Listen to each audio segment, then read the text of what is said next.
있습니다. 하나님의 말씀을 받들어 봉독할 때에 살아계신 하나님의 음성을 들으시기 바랍니다. 예수께서 따로 기도하실 때에 제자들이 주와 함께 있더니 물어 이르시되 무리가 나를 누구라고 하느냐? 대답하여 이르되 세례 요한이라 하고 더러는 엘리야라, 더러는 옛 선지자 중에 한 사람이 살아났다 하나이다. 예수께서 이르시되 너희는 나를 누구라 하느냐? 베드로가 대답하여 이르되 하나님의 그리스도이시니이다 하니, 경과사 이 말을 아무에게도 이르지 말라 명하시고 이르시되 인자가 많은 고난을 받고 장로들과 대제사장들과 서기관들에게 버림받아 죽임을 당하고 제3일에 살아나야 하리라 하시고, 또 무리에게 이르시되 아무든지 나를 따라오려거든 자기를 부인하고 날마다 제 십자가를 지고 나를 따를 것이니라. 누구든지 제 목숨을 구원하고자 하면 잃을 것이요 누구든지 나를 위하여 제 목숨을 잃으면 구원하리라. 사람이 만일 온 천하를 얻고도 자기를 잃든지 빼앗기든지 하면 무엇이 유익하리요? 아멘. 시간에 기침을 10초 동안 하고 말씀을 듣도록 하겠습니다.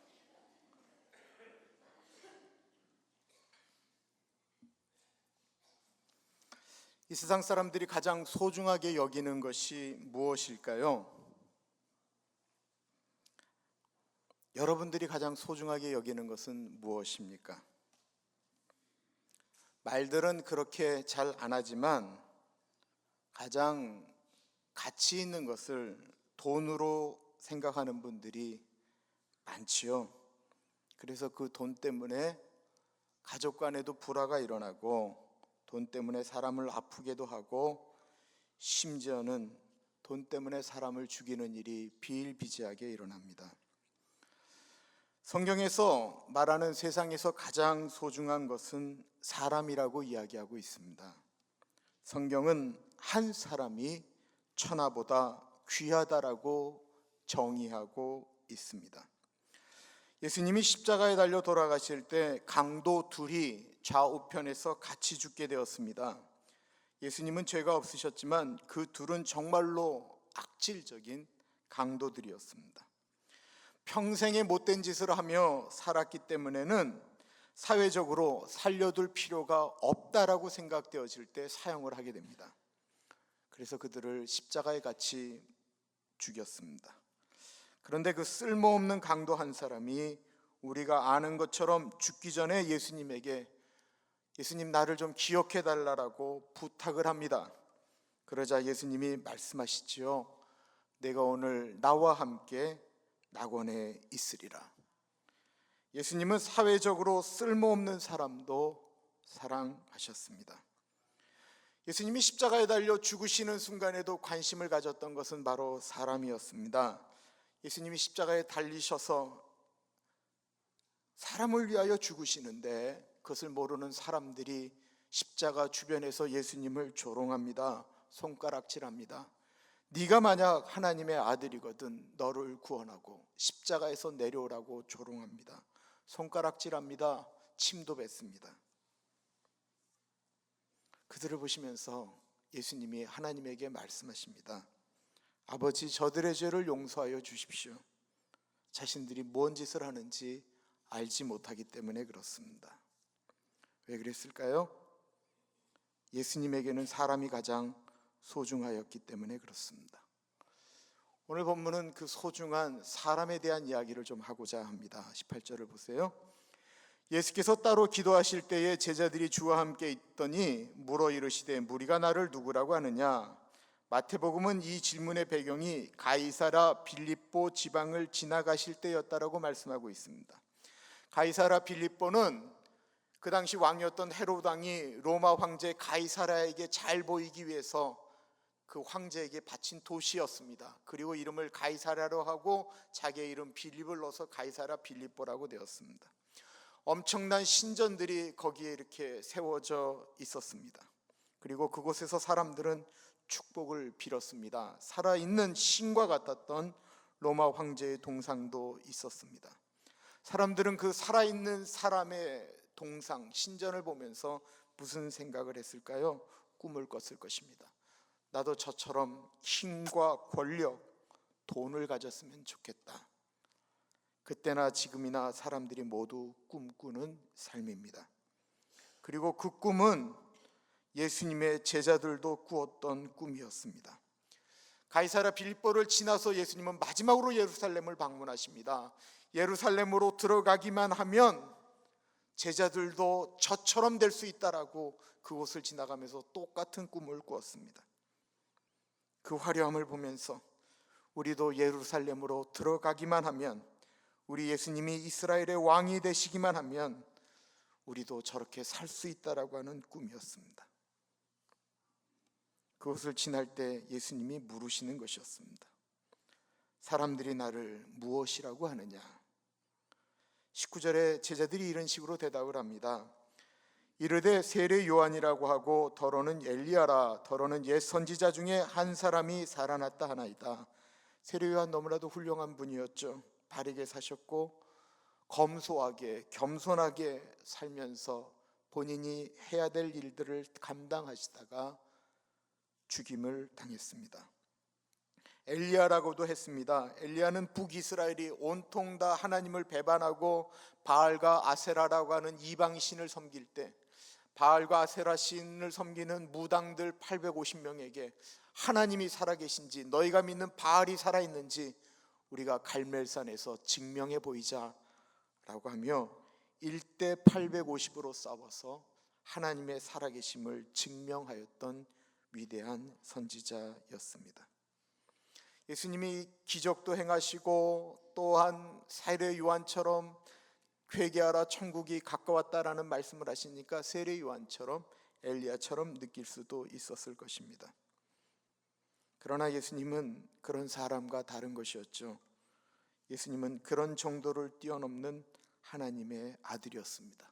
또한 제자들도 예수님이 세례 요한이나 엘리야 정도에 머물러서는 안 되는 것입니다.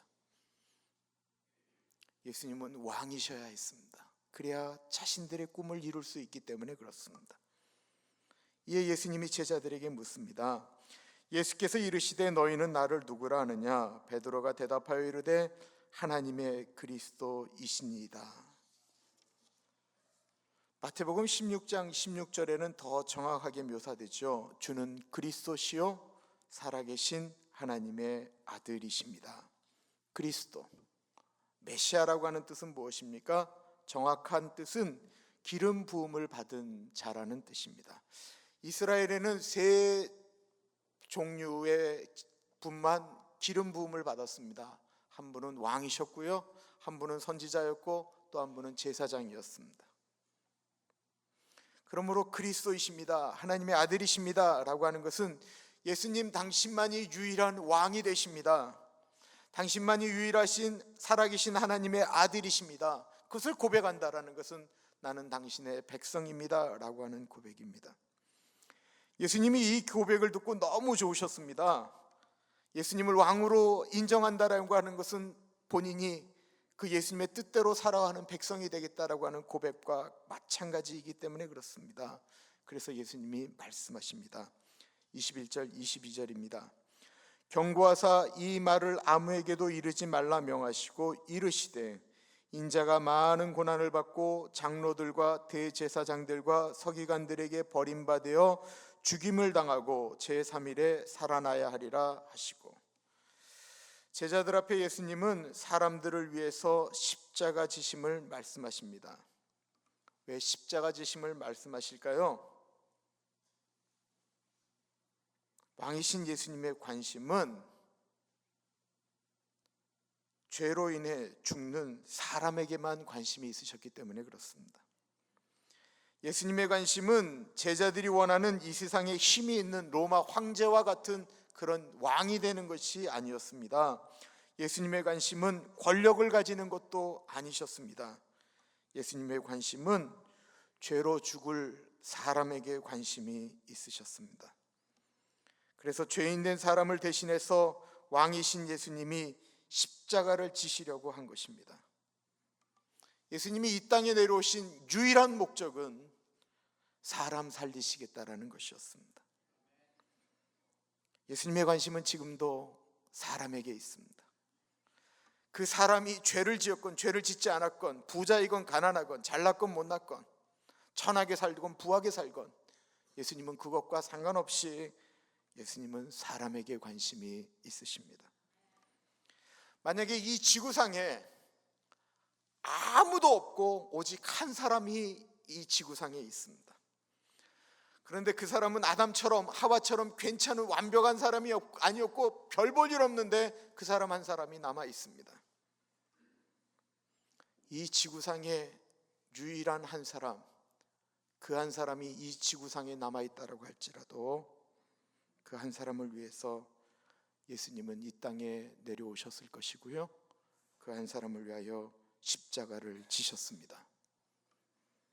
그리고 그 별 볼 일 없는 한 사람은 바로 우리입니다. 예수님은 우리 한 사람이 이 땅에 있어도 이 땅에 내려오셔서 십자가를 지셨습니다.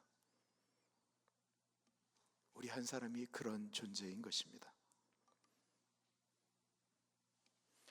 이건 정말로 고마운 일인데요, 문제는 예수님은 주는 그리스도시요 살아계신 하나님의 아들이십니다라고 고백하는 그 사람들에게, 우리들에게 너희도 한 사람을 귀하게 여기라고 말씀하십니다.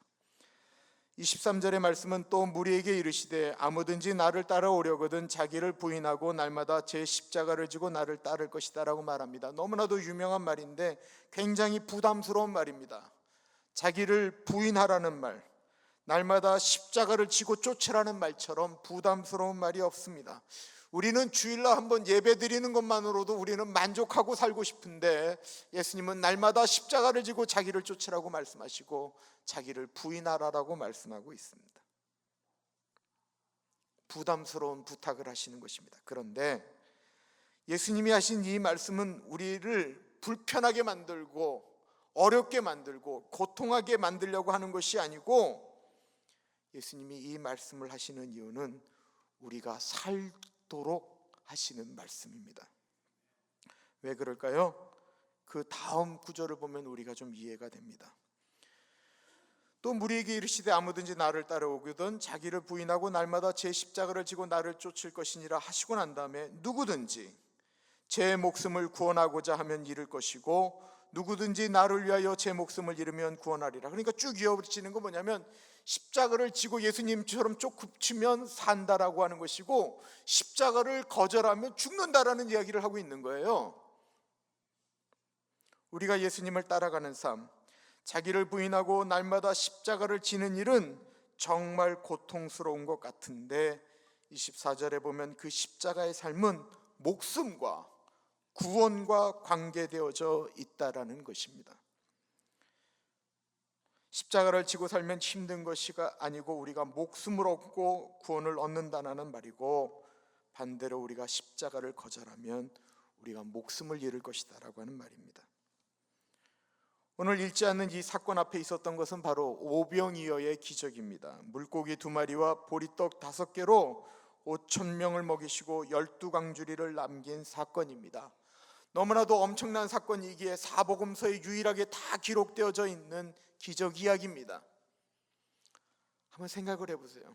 보통 대략 2만 명 정도가 먹었다고 하는데 그 놀라운 기적을 본 사람들이 그 다음부터 무슨 생각하겠어요? 예수님 왕으로 세우겠다라는 거예요. 아무것도 안 하고 저분만 쫓아다니면 먹는 건 다 해결되겠구나 라고 생각한다면 그 예수님이 어디가 있는지 쫓아다녔어요. 그리고 예수님을 찾았어요. 예수님 어디 계셨습니까? 라고 이야기를 할 때 예수님이 너희들이 나를 이렇게 찾는 거 참 고맙다라고 말씀하셔야 되는데, 요한복음 6장 26절과 27절에 보면 이렇게 말씀하고 있습니다. 예수께서 대답하여 이르시되 내가 진실로 진실로 너에게 이르노니 너희가 나를 찾는 것은 표적을 본 까닭이 아니요 떡을 먹고 배부른 까닭이로다. 썩을 양식을 위하여 일하지 말고 영생하도록 있는 양식을 위하여 하라. 이 양식은 인자가 너에게 주리니 인자는 아버지 하나님께로서 인치신 자니라. 사람들의 관심은 오직 먹는 것이었습니다. 다른 것은 생각하지 않습니다. 제자들은 어땠습니까? 제자들도 똑같았습니다. 예수님께서 십자가를 지러 올라가는 그 예루살렘의 여정 가운데 야고보와 요한이 너가 내무부 장관하면 내가 외무부 장관 할게, 이렇게 이야기하면서 내 권력을 어떻게 줄까 생각하며 예수님의 뒤를 따랐습니다. 그 모든 사람들의 관심은 사람이 아니었습니다.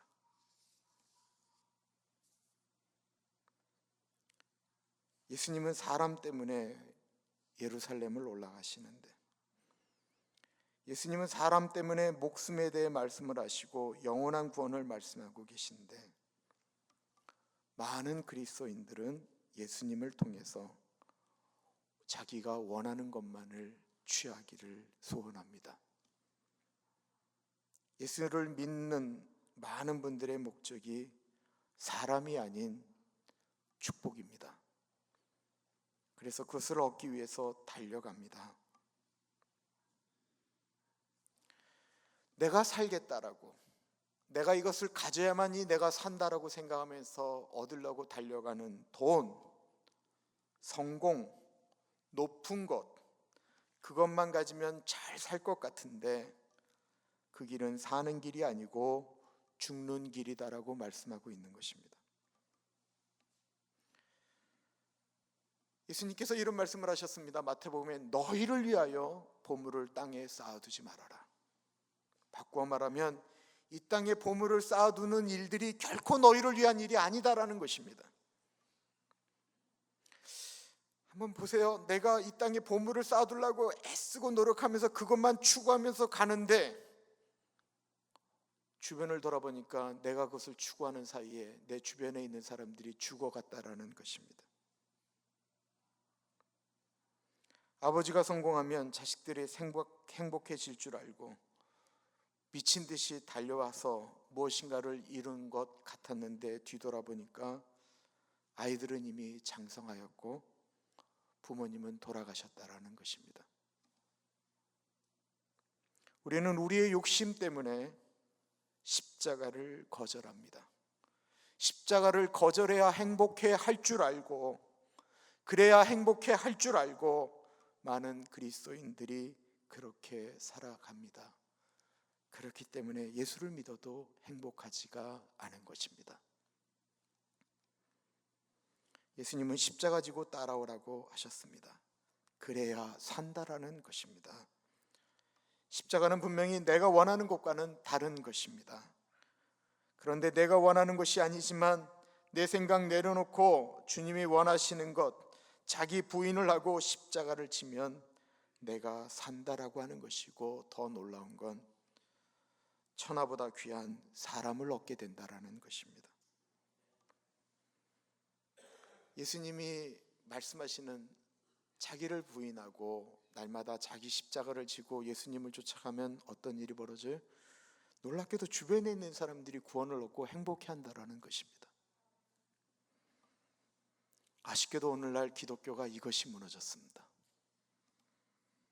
이 세상의 모든 사람들은 기독교인들이나 예수님을 믿지 않는 사람들이나 모두 사람을 중요하게 생각하지 않고 물질을 중요하게 생각합니다. 똑같기 때문에 교회는 사람을 잃어버리기 시작했습니다. 25절은 이렇게 말하고 있습니다. 사람이 만일 온 천하를 얻고도 자기를 잃든지 빼앗기든지 하면 무엇이 유익하리요? 25절의 핵심은 바로 사람이 천하보다 귀하다라고 하는 말씀입니다. 한 아버지에게 두 아들이 있었습니다. 큰아들은 착하고 아버지의 말을 잘 들었고요, 둘째 아들은 방탕하고 불순종하였습니다. 얼마나 불순종했는지 아버지가 살아있는데도 아버지에게 유산을 달라고 해서 아버지를 떠났습니다. 나쁜 아들입니다. 그런 속색이고 날마다 사고치는 아들이 떠났으니까 그 집에 이제 평화가 임해야 되고 아버지의 마음대로 평화가 임해야 됩니다. 그런데 아버지의 마음은 늘 착한 큰아들보다 늘 집 나가 있는 둘째 아들에게 마음이 가 있습니다. 아버지는 아버지가 나눠준 그 재산으로 그 둘째 아들이 돈을 많이 벌었는지, 거지가 되었는지 거기에는 관심이 없고 그 아들에게만 관심이 있습니다. 그래서 그 아들이 이제나 들어오나 저제나 들어오나 아들을 기다립니다. 우리가 잘 아는 탕자의 비유는 사람을 소중하게 여기고 사람 때문에 십자가에서 죽은 하나님 아버지의 마음을 이야기하고 있습니다. 하나님은 사람에게 관심이 있습니다. 사람에게 관심이 있는 그 하나님의 마음을 우리 사람이 언제 절절하게 깨달을까요? 아쉽게도 우리가 죽을 때라는 것입니다. 사람이 죽을 때 갖는 관심은 다른 것이 아닌 사람입니다. 2001년도 9월 11일 뉴욕에 테러가 일어났습니다. 우리가 보통 9.11 사태라고 이야기합니다. 수많은 사람들이 비행기 안에서 쌍둥이 빌딩 안에서 죽어갔습니다. 이 쌍둥이 빌딩 안으로 들어간다라고 하는 것은 그 사람에게 출세가 어느 정도 보장된다라는 것이고 어느 정도 돈을 이제 갖게 될 수 있는 미국의 상위층으로 올라갈 수 있는 사람이 되었다라고 하는 것을 의미하는 것입니다. 그 안으로 올라가기 위해서 수많은 사람들이 누구를 밟고 더 열심히 공부하고 애써하며 그 안으로 들어갔습니다. 그런데 그것이 어느 한 날 9월 11일 다 무너지는 그날, 죽는 마지막 순간에 그들이 가장 소중하게 여겼던 것들을 고백하기 시작합니다. 그 소중한 마지막 순간에 자신들이 이야기했던 것은 계획했던 사업, 프로젝트에 대한 말은 하나도 없습니다. 인생의 마지막 순간에 그들이 남긴 메시지는 하나같이 가족에게 사랑의 고백을 했다라는 것입니다.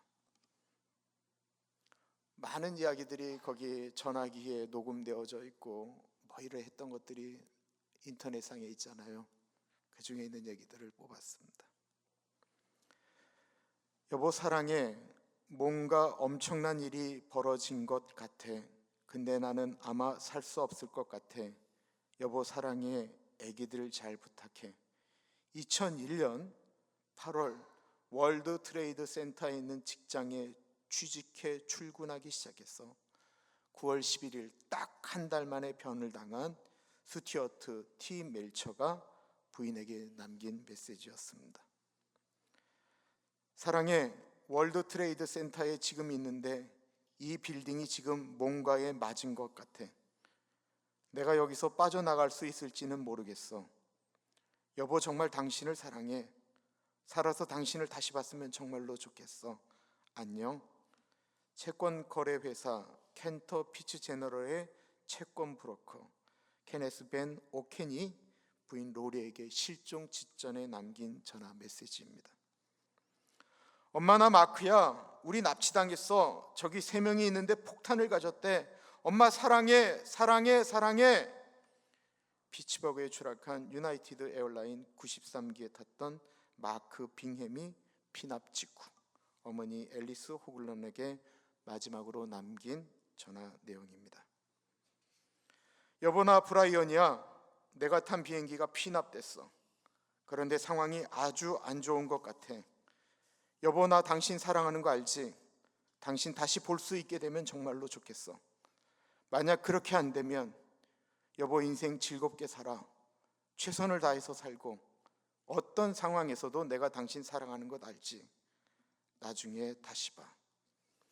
월드 트레이드 센터 빌딩에 충돌한 유나이티드 에어라인 175기에 타고 있던 승객 브라이언 스위니가 부인 줄리에게 자동 응답기를 통해 마지막으로 남긴 전화 메시지입니다.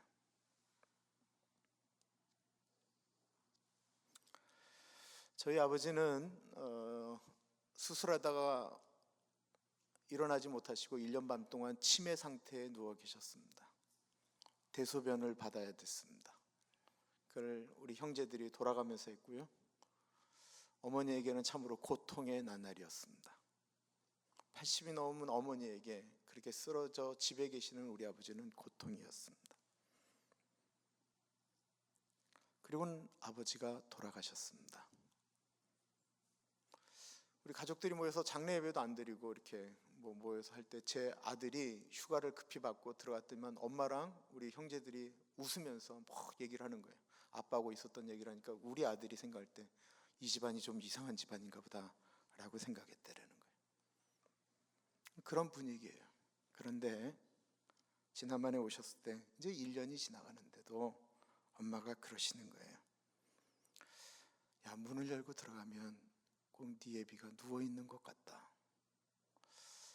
우리 어머니가 저거를 언제 극복하실까? 사람이 있는 것만으로도 얼마나 소중한 건지 모르겠습니다.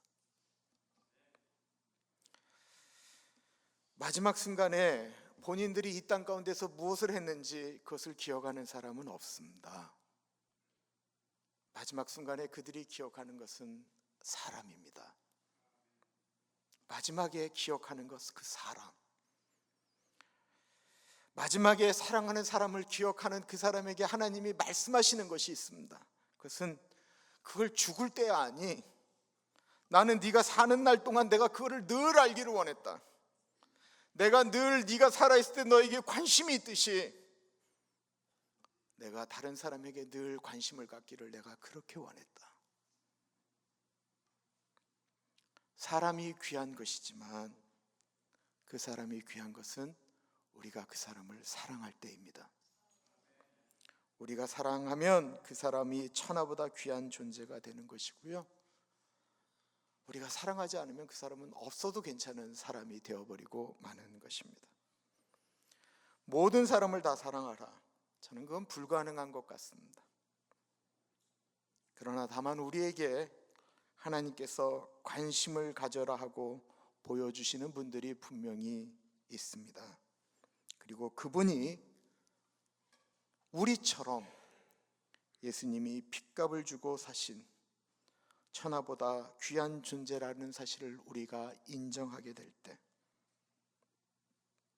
또한 우리가 사랑할 때 오늘 성경의 말씀, 한 영혼이 천하보다 귀하다라는 말을 증명할 수 있습니다. 그리고 그분이 예수 안에서 한 형제 자매 돼서 우리가 하나님 나라에서 다시 만날 수 있도록 도와주어야 합니다.